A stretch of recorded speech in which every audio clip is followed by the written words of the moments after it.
abo tunigana ataraba inyama n'amaraso saho umwana imbere birakomeye tunigana n'abakuru n'abafise ububasha saho umwana imbere birakomeye hanyuza bigira abavugishwa n'Imana.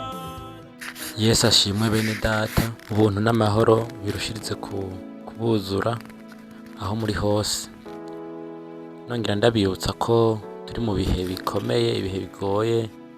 Bibiliya itwereka ko ari igihe cy'iherezo, akaba ariyo mpamvu ndiko ndaganira nawe iri jambo ryo gukomera kuca umuntu yemeye, ryo gukomeza indahiro cyangwa ryo gukomera ku ngingo umuntu yafashe.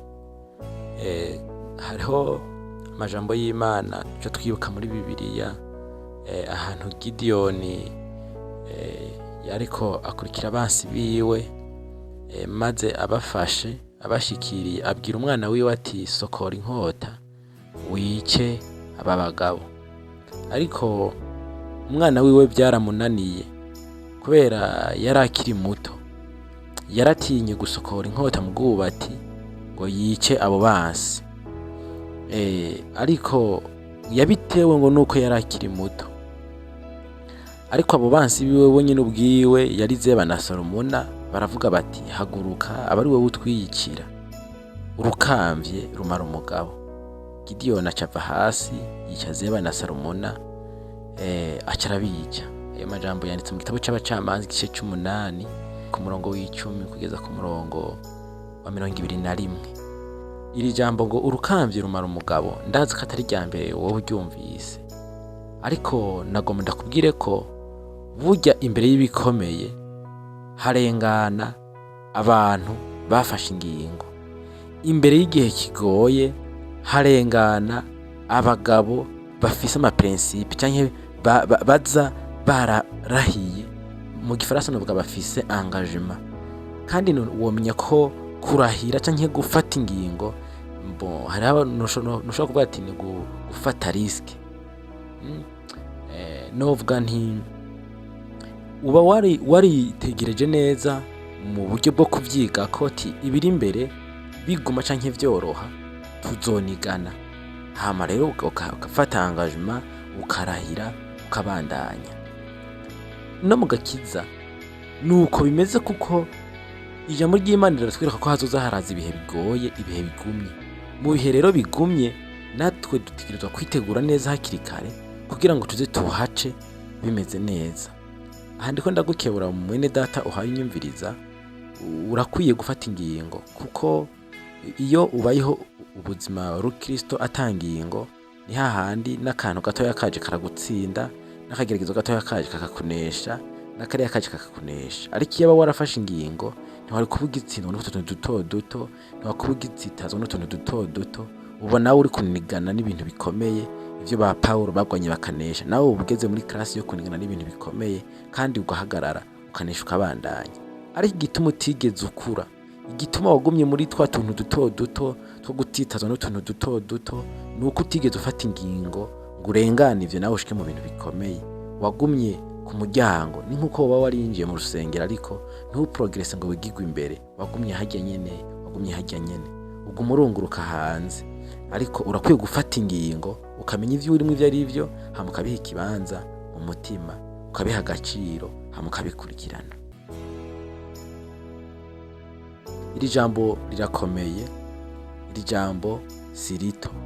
Na Bibiliya iratwereka neza yuko iyo umuntu agize itanguriro ryiza agira urugendo rwiza. Iyo umuntu yubatse inzu agashiraho itanguriro neza, inzu yiwe irakomera, naho haza umuyaga, naho hoza isegenya bigasurira kuri iyo nzu, kubera mu itanguriro hari inkomezi. Bibiliya itwereka yuko iyo nzu atagishobora kuba.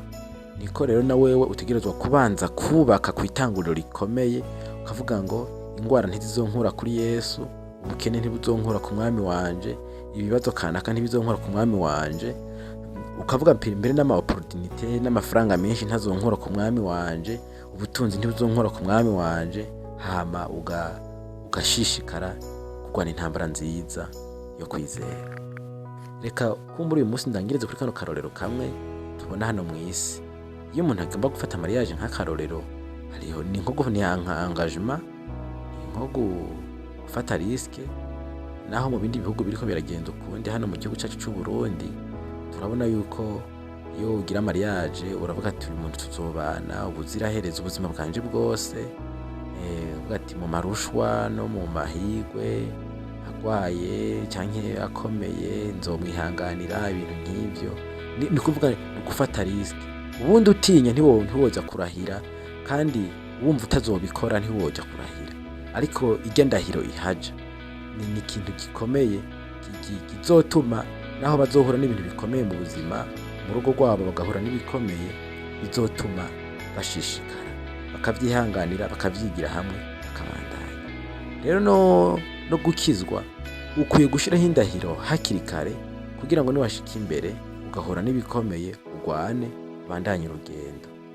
Hariho abariko baraheba umwami Yesu kubera ivy'isi, bariko baraheba umwami Yesu kubera ibigeragezo kanaka, kubera ubuvugishwa butari bwo. Ariko iyaba wari warafashe determination, iyaba wari wararahiye hama ugakomera kuco wafashe, ugakomera kuri iyo ndahiro yawe, ugakomera kuri iryo jambo warahiye, ugakomera kuri iyo ngingo wafashe, ntiwokwirahuruza, womera nka Daniyeli na hari i Babuloni.